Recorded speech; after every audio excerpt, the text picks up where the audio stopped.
It was another huge week in the world of AI. There were so many big stories that picking 10 was hard. But here they are, our top 10 stories in AI this week. The new Pika Stream skill from Pika allows you to hold a live chat with your agent while it preserves memory and personality so the agent stays in character and remembers context. It adapts in real time, and if you pair it with Pika's AI self, their persistent digital avatar of you can have a chat with yourself. It can also schedule things, look things up, take notes, all mid-conversation. We've gone from text chatbots to voice assistants to AI that can video call with you and do things on your behalf while it talks. The progress is incredible. Whether it's progress in the right direction, we'll let you decide. Google's new Gemma 4 comes in 4 variants, 2 and 4 billion, a 26 billion mixture of experts, and a 31 billion dense model. They all support native function calling and system instructions out of the box, so you can build autonomous agents that plan, navigate, and execute multi-step workflows without extra tooling. The 256K context window on the larger models means you can feed in an entire codebase or massive document sets in a single prompt. Open source, Apache 2.0, agentic by default, and context windows that rival the big proprietary models.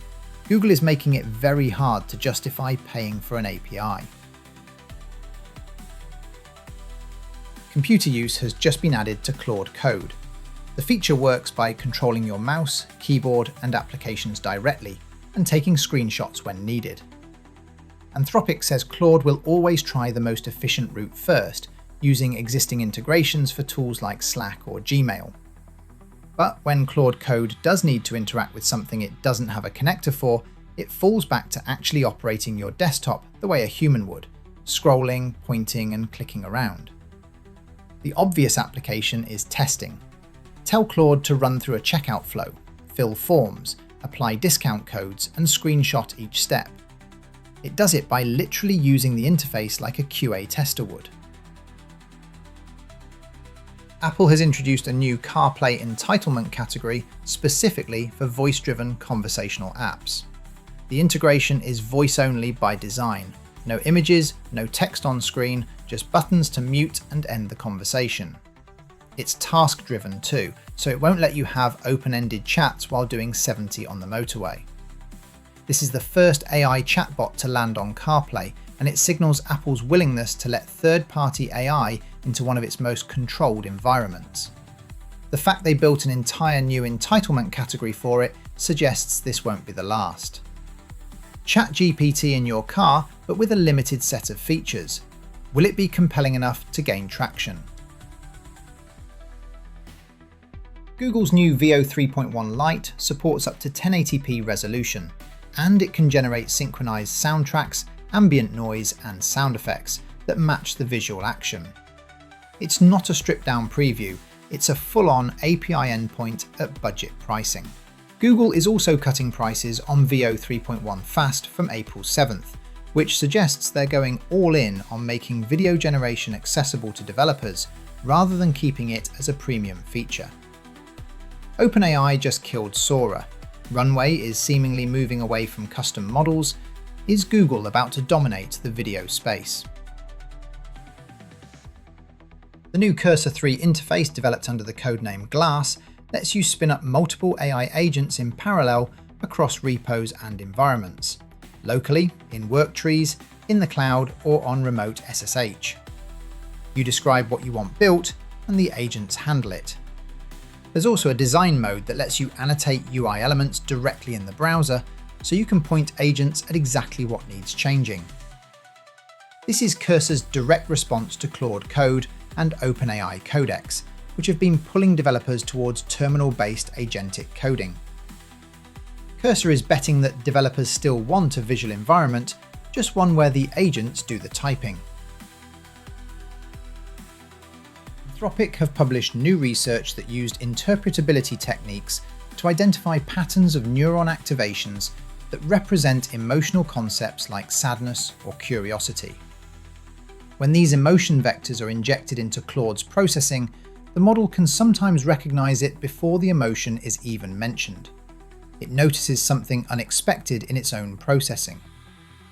It only happens about 20% of the time, but the fact it happens at all is remarkable.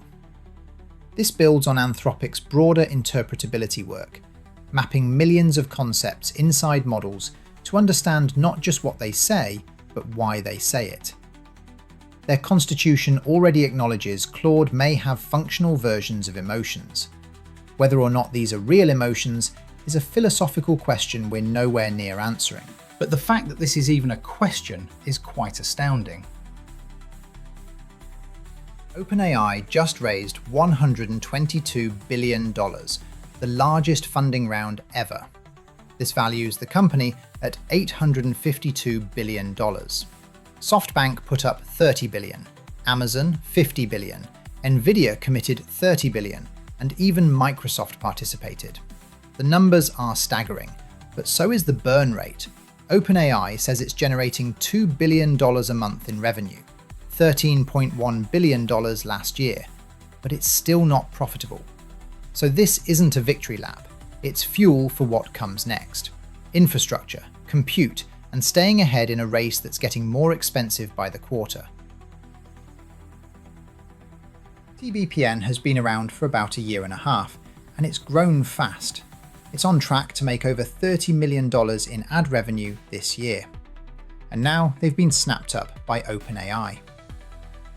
The team will join OpenAI's strategy organization, helping shape the company's global communications. But OpenAI says editorial independence stays intact. TBPN still chooses its own guests and makes its own editorial calls. OpenAI says that building AGI comes with a responsibility to create space for constructive conversation about the changes AI creates, which is a nice way of saying they want to control the narrative. So will TBPN really be able to remain an independent voice? When the next big OpenAI model release comes out, that is certainly going to get tested. The source code for Claude Code just got leaked online. Security researcher Chaofan Xiao spotted the file and posted it publicly.